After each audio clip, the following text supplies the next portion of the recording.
एक असा त्रास जे बरेच जण कोणाला सांगत नाहीत, पण हा त्रास खूप जणांना आहे आणि ते म्हणजे कॉन्स्टिपेशन, पोट साफ न होणं किंवा गॅसेस, ब्लोटिंगचा त्रास. सो बघा, जेव्हा हा त्रास होतो तेव्हा बरेच जण मेडिसिन्स घेतात, म्हणजे अँटासिड्स घेतात किंवा जेलुसेल घेतात. त्यानंतर पोट साफ होण्यासाठी काही चूर्ण असतात ते घेत असतात. पण ही जी काही मेडिसिन्स घेता तुम्ही ती टेम्पररी आहेत, म्हणजे फक्त तात्पुरती काम करतात. पण ह्यामुळे कॉन्स्टिपेशनचा जो त्रास आहे तो मुळापासून ठीक होत नाही. तुम्हाला ही औषधं सतत घेतच राहावी लागतात.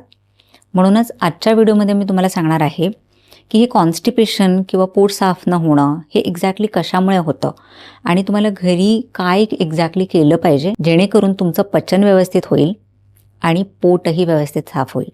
सो तुम्हाला सुद्धा सतत कॉन्स्टिपेशन, ब्लोटिंग, गॅसेसचा त्रास होत असेल तर हा व्हिडिओ संपूर्णपणे नक्की बघा. माझं नाव आहे डॉक्टर स्मिता भोयर पाटील. मी एक होलिस्टिक डॉक्टर आणि न्यूट्रिशनिस्ट आहे आणि मी PHD क्लिनिक पुणेची फाउंडर आहे. बघा, आधी आपण समजून घेऊया की पचन का बिघडतं. त्याच्या मागे तशी तर बरीच कारणं आहेत. सर्वात प्रथम, जर तुम्ही खूप असं घाईघाईने जेवण करत असाल, खूप जण काय करतात की त्यांच्याकडे वेळ नसतो तर अगदी 5 ते 10 मिनिटात फटाफट जेवून घेतात. सो ह्यामुळे पचन व्यवस्थित होत नाही आणि जर खाल्लेलं अन्न पचलं नाही तर कॉन्स्टिपेशन होतं. त्यानंतर पुढची जी चूक आहे ती म्हणजे चुकीच्या वेळा. रात्री जर तुम्ही खूप उशिरा जेवत असाल तर ह्यामुळे सुद्धा जे खाल्लेलं अन्न असतं ते पचत नाही.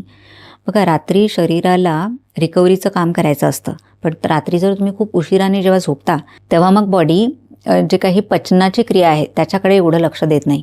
म्हणूनच पचन व्यवस्थित होत नाही आणि मग रात्री जर पचन व्यवस्थित नाही झालं तर मग दुसऱ्या दिवशी कॉन्स्टिपेशन होतं. खूप जणांना इव्हन याच्यामुळे ॲसिडिटीसुद्धा होते. त्यानंतर पुढचं कारण आहे ते म्हणजे जेवणामध्ये फायबरची कमतरता. जर तुम्ही कुठल्याही प्रकारचे फायबर्स तुमच्या आहारामध्ये घेत नसाल तर ह्यामुळे सुद्धा तुम्हाला कॉन्स्टिपेशन होऊ शकतं. त्यानंतर प्रोसेस फूड्स खाणं. खूप जण बाहेरचं खूप फ्रिक्वेंटली खातात, म्हणजे मैद्याचे पदार्थ खातात किंवा जे पॅकेटमध्ये असतात फूड्स हे खात असतात. सो जेव्हा तुम्ही प्रोसेस फूड्स खाता तर हे सुद्धा पचायला खूप वेळ लागतो आणि आतड्यांच्या मुवमेंटसुद्धा त्याच्यामुळे व्यवस्थित होत नाही. सो सतत बाहेरचं खाणं, प्रोसेस फूड्स खाणं ह्यामुळे सुद्धा कॉन्स्टिपेशन होतं. त्यानंतर पुढचं कारण म्हणजे पाणी कमी पिणं. बरेच जण दिवसभरातून फक्त 3 ते 4 ग्लास पाणीच पितात, पण बघा हे पुरेसं नाही आहे. तुम्हाला कमीत कमी 8 ते 10 ग्लास पाणी प्यायला पाहिजे. सो पाणी जर कमी प्यायलात तरीसुद्धा कॉन्स्टिपेशन होतं. त्यानंतर पुढचं जे कारण आहे ते म्हणजे स्ट्रेस. हे खूप जणांना माहिती नाही आहे, पण स्ट्रेसमुळे सुद्धा कॉन्स्टिपेशन होतं.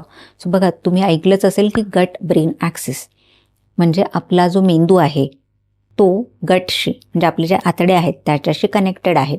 सो जेव्हा पण तुम्ही स्ट्रेसमध्ये असता तेव्हा जे पचनाचे एन्झाईम्स असतात ते व्यवस्थित रिलीज होत नाही आणि म्हणून सुद्धा कॉन्स्टिपेशन, ब्लोटिंग ह्याचे त्रास होतात. सो ही सगळी मोस्टली कारणं आहेत ज्याच्यामुळे कॉन्स्टिपेशन होतं. त्या व्यतिरिक्त दुसरी कारणं आहेत, जसं काही न्यूट्रिशन डेफिशियन्सीज, म्हणजे मॅग्नेशियम आहे किंवा ओमेगा 3 फॅट्स आहेत, ह्यांची कमतरता जेव्हा होते तेव्हासुद्धा बऱ्याच वेळा कॉन्स्टिपेशन होतं. तर आता आपण बघूया की एक्झॅक्टली तुम्हाला काय केलं पाहिजे जेणेकरून तुमचा जो कॉन्स्टिपेशन, ब्लोटिंग किंवा गॅसेसचा त्रास आहे तो कमी होईल. तर सर्वात प्रथम की जेवणामध्ये फायबर वाढवा. खूप जणांना फायबर म्हणजे काय वाटतं की सॅलड खाणं. सो तुम्हाला माहिती आहे काय, सॅलडमध्ये खूप फायबर नसतं. सॅलडमध्ये ॲक्च्युली जे फायबर्स असतात ते इनसोल्युबल फायबर असतात. सो इनसोल्युबल फायबर्सचा इतका फायदा होत नाही. तुम्हाला सोल्युबल फायबर्स घेतले पाहिजेत. सो फ्लॅक्स सीड्स आहेत, चिया सीड्स आहेत, हे सोल्युबल फायबर आहेत. त्यानंतर हिरव्या पालेभाज्या आहेत, हे सोल्युबल फायबर आहे. तर तुम्हाला असे फायबरयुक्त पदार्थ जास्त घ्यायला पाहिजेत. म्हणूनच फायबरच्या नावाने फक्त सॅलड खाऊ नका. तुम्ही इनफॅक्ट ज्या डाळी असतात त्या ज्या सालीच्या डाळी असतात, म्हणजे बिना पॉलिश केलेल्या किंवा साल न काढलेल्या, त्या खाऊ शकता. सो ह्यामध्ये सुद्धा फायबर असतं. सो अशा वेगळ्या वेगळ्या प्रकारचे जे काही फायबरयुक्त पदार्थ आहेत ते तुम्ही तुमच्या आहारामध्ये ॲड करायला सुरुवात करा. सो जेव्हा तुम्ही फायबरयुक्त पदार्थ रेग्युलरली खाल तेव्हा तुम्हाला पोट साफ होण्यासाठी नक्की फायदा होईल. इनफॅक्ट तुम्हाला माहिती आहे काही फळंसुद्धा आहेत, जसं पपई, पेरू, ह्यामध्ये सुद्धा फायबर असतं. सो तुम्ही रेग्युलरली कुठलं ना कुठलं फळसुद्धा खाऊ शकता. त्यासोबतच तुम्हाला माहिती आहे का, जेव्हा तुम्ही हे सोल्युबल फायबर्स घेता ते तुमच्या आतड्यांच्या हेल्थसाठी सुद्धा चांगलं आहे. कारण आपल्या आतड्यांमध्ये चांगले बॅक्टेरिया असतात, म्हणजे जे गट बॅक्टेरिया किंवा गट मायक्रोबायोम आपण ज्याला म्हणतो, चांगले बॅक्टेरिया जे पचनासाठी मदत करत असतात, तर ते सुद्धा वाढतात. कारण जे फायबर्स आहेत ते त्यांचं फूड आहे. सो जेव्हा तुम्ही या चांगल्या बॅक्टेरियांना, गट मायक्रोबायोमला खायला देता, तेव्हा त्यांची ग्रोथही चांगली होते आणि तुमचं पचनही चांगलं होतं. त्यानंतर दुसरी गोष्ट जी तुम्हाला फॉलो करायची आहे ती म्हणजे जेवताना पाणी पिऊ नका. खूप जण काय करतात, जेवतानाच मध्ये मध्ये सतत पाणी पित राहतात. सो ह्यामुळे सुद्धा ब्लोटिंग होतं. स्टमक ॲसिड जे आहे ते पचनासाठी हवं असतं, तर बऱ्याच वेळा ते डायल्यूट होतं आणि म्हणूनही पचन व्यवस्थित होत नाही. सो तुम्हाला अगदीच खूप तहान लागली असेल तर एखाद घोट पाणी तुम्ही पिऊ शकता. पण ॲक्च्युली पाणी हे अर्धा तासानंतर प्यायचं असतं. म्हणजे तुमचं जेवण झाल्यानंतर कमीत कमी 30 मिनिटं वाट बघा आणि त्यानंतर पाणी प्या. सो जेव्हा तुम्ही असं फॉलो करता तेव्हा पचन व्यवस्थित होतं. जे काही खाल्लेलं अन्न आहे ती बॉडी व्यवस्थित पचवते.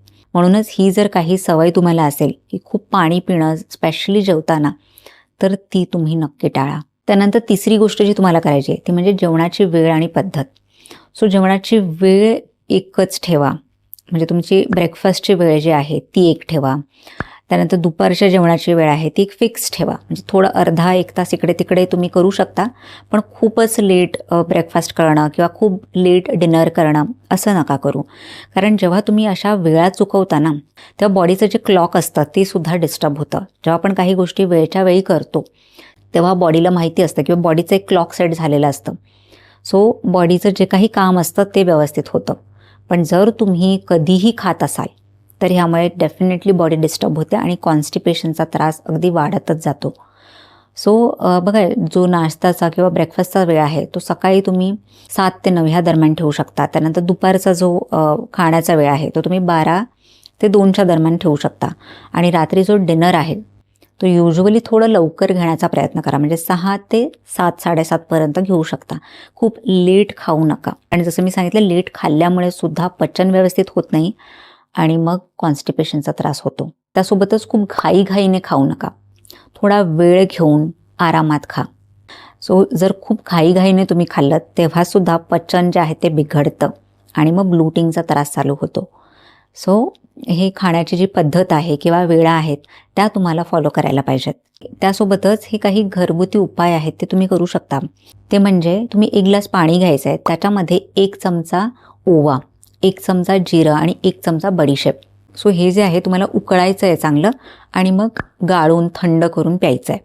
सो ह्यामुळे सुद्धा जे डायजेस्टिव्ह एन्झाईम्स आहेत, पचनाचे एन्झाईम्स आहेत ते रिलीज होतात आणि पचन व्यवस्थित होतं. ब्लोटिंग जे आहे त्याचा त्रास कमी होतो आणि कॉन्स्टिपेशन कमी होतं. त्यानंतर आलंसुद्धा पचनासाठी खूप इफेक्टिव्ह आहे. सो जर तुम्ही चहा पित असाल तर त्यामध्ये आलं नक्की घाला. त्यानंतर जस्ट आल्याचा छोटा तुकडा तुम्ही पाण्यामध्ये टाकून तो उकळूनसुद्धा पिऊ शकता. सो ह्यामुळे गॅसेसमध्ये लगेच रिलीफ मिळतो आणि कॉन्स्टिपेशनचा त्राससुद्धा कमी होतो. खूप जणांना जे पोटदुखीचा त्रास असतो गॅसेस किंवा कॉन्स्टिपेशनमुळे, तर तो सुद्धा कमी होतो. सो जेव्हा जेव्हा तुम्हाला त्रास होतो तेव्हा ह्या गोष्टीसुद्धा तुम्ही करू शकता. म्हणजेच मेडिसिन घेणं तुम्हाला टाळायला पाहिजे आणि त्या जागी तुम्ही हे घरगुती उपाय करू शकता. त्यानंतर नियमितपणे तुम्ही 1 वाटी दही नक्की खा. सो ह्यामध्ये सुद्धा प्रोबायोटिक्स असतात. चांगले बॅक्टेरिया जेव्हा तुमच्या पोटाला मिळतात तेव्हा जे काही पचनाच्या रिलेटेड आजार असतात ते कमी होतात. त्यासोबतच तुम्हाला माहिती आहे का, तूप हे खूप जणांना माहिती नाही की तुपाचा पोटासाठी सुद्धा खूप फायदा होतो. ह्यामध्ये ना ब्युटरिक ॲसिड नावाचा कंपाऊंड असतो आणि हा तुमच्या आतड्यांसाठी खूप प्रभावी आहे. जेव्हा कॉन्स्टिपेशन होतं ना, म्हणजे अगदी 1-1, 2-2 दिवस पोट साफ होत नाही, त्यावेळेला तूप खूप फायदादायक असतं. कारण जी काही इंटेस्टायनिंग लायनिंग असते, म्हणजे आतड्यांच्या आतली जी लेयर असते ती हेल्दी राहण्यासाठी मदत होते आणि बाउल मुवमेंट, म्हणजे जे काही खाल्लेलं अन्न हळूहळू जे पुढे ढकललं गेलं पाहिजे, ही प्रक्रियासुद्धा व्यवस्थित होते जर तुम्ही नियमितपणे तूप खाल्लं तर ॲटलिस्ट 2 चमचे तूप तुम्ही नियमितपणे घेऊ शकता. सो ह्या सगळ्या गोष्टी आहेत त्या तुम्ही फॉलो करा, जेणेकरून तुम्हाला मेडिसिन्स घेण्याची गरज नाही लागणार. पण जर त्रास जो कॉन्स्टिपेशनचा त्रास आहे किंवा ब्लोटिंगचा त्रास आहे, ॲसिडिटीचा त्रास आहे, खूप वेळापासून असेल तर आमचं सुद्धा पीच ट्रीचं डायजेशन सपोर्ट सप्लिमेंट आहे आणि त्यासोबतच आम्ही होमिओपॅथिक मेडिसिनसुद्धा देतो. सो हा किट तुम्हाला आमच्या वेबसाईटवर मिळेल.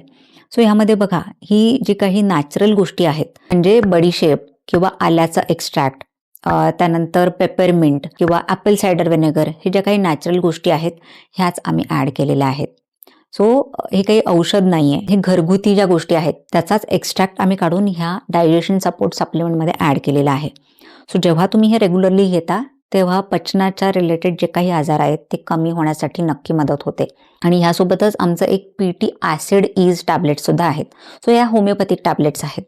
सो जेव्हा तुम्हाला पचनाचे कुठलेही विकार खूप कालावधीपर्यंत असतात, कुठलीही मेडिसिन्स घेऊन आजार मुळापासून जर ठीक होत नसतील, सो अशा वेळेला जेव्हा तुम्ही होमिओपॅथिक औषधं घेता तेव्हा आजार मुळापासून ठीक होण्यासाठी मदत होते आणि खूप कालावधीसाठी सुद्धा तुम्हाला आराम मिळतो.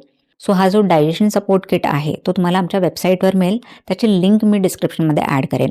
आणि जर हे तुम्हाला नाही घ्यायचं आहे आता सध्या, तर ह्या ज्या काही गोष्टी मी तुम्हाला सांगितल्या आहेत त्यासुद्धा तुम्ही ट्राय करू शकता. पण मला असं वाटतं की जर तुम्ही सतत औषधं घेत असाल तर ती औषधं तुम्ही बंद केली पाहिजेत, कारण त्याचे ॲडवर्स इफेक्ट किंवा साईड इफेक्टसुद्धा बॉडीवर खूप असतात.